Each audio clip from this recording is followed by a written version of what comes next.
ఖర్జూరాల కన్నా కమ్మాగుంటయంట లేక లేక నేను ఫోను చేస్తే నువ్వు హల్లో అన్నవంటే బెల్లం బువ్వ కన్నా తీయగుంటదంట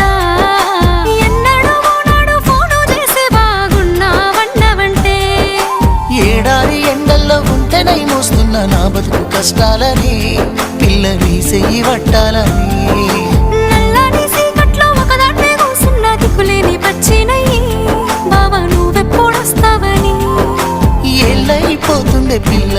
ఎన్నెలొచ్చింది మన బతుకులా ఏలైపోతుందే పిల్ల ఏలు వట్టంగా వస్తున్నాయా ఇన్నాళ్ళ ఎడబాటు ఎడబాసిపోతుందిలే ఈ సీనయ్య గుండున్నదే సినదారా నీ కోసము ఈ దూరాన్ని చెరుపుతూ తీరాలకు